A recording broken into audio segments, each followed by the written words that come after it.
लोक परिवर्तन news live, लोकशाहीचा बुलंद आवाज।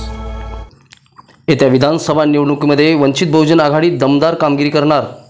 वंचित बहुजन आघाडीच्या आत्मचिंतन बैठकीमध्ये हा निर्धार करण्यात आला आहे। लोकसभा निवडणुकीच्या निकालानंतर वंचित बहुजन आघाडीची राज्य कार्यकारिणीची बैठक लोणावळा येथे नुकतीच पार पडली। महाविकास आघाडीसोबत युती न झाल्याने 18व्या लोकसभा निवडणुकीत महाविकास आघाडी आणि महायुती यांच्या विरोधात लढण्याची वेळ वंचित बहुजन आघाडीवर आली। या निवडणुकीमध्ये वंचित बहुजन आघाडीला पराभवाला सामोरे जावे लागले। या पराभवाची कारणे आणि त्यावरील उपाय यावर आजच्या या बैठकीमध्ये सविस्तर चर्चा करण्यात आली। संविधान वाचवण्यासाठी सामाजिक आणि राजकीय लढा जो वंचित बहुजन आघाडीने सुरू केला होता तो मुद्दा काँग्रेस आणि त्यांच्या मित्रपक्षांनी हायजॅक केला। त्यामुळे अनेक समुदायांनी मोठ्या प्रमाणामध्ये काँग्रेसला पाठिंबा दिला। आम्ही भाजप आणि त्यांच्या धोरणांच्या विरोधात उभे आहोत हे सांगण्यात आम्ही कमी पडलो। आम्ही जनतेला हे सांगण्यास यशस्वी झालो आहे।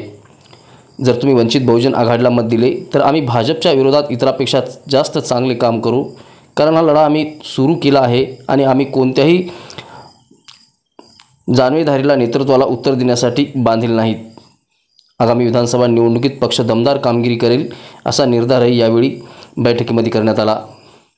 पक्षाचे निष्ठावंत मतदार हे आजही पक्षासोबत आहेत, त्यांच्याशी पुन्हा संवाद साधण्यात येईल। आम्ही वंचित बहुजन आघाडीच्या राज्य कार्यकारिणीचा विस्तार करू आणि आमची संघटनात्मक मांडणी मजबूत करू।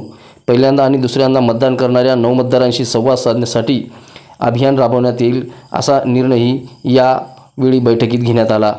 लोकसभा निवडणुकीतील प्रभावाने खचून न जाता फुले शाहू आंबेडकरी राजकारण प्रस्थापित करण्यासाठी आणि वंचित बहुजनांच्या हाती सत्ता देण्यासाठी पुन्हा नव्या ताकदीने मैदानात उतरू असा संकल्पही यावेळी बैठकीत करण्यात आला। याप्रसंगी पक्षाचे राष्ट्रीय अध्यक्ष बाळासाहेब आंबेडकर यांच्या अध्यक्षतेखाली पार पडलेल्या या बैठकीस प्रदेश अध्यक्ष रेखाताई ठाकूर यासह संपूर्ण राज्य कार्यकारिणीचे पदाधिकारी उपस्थित होते।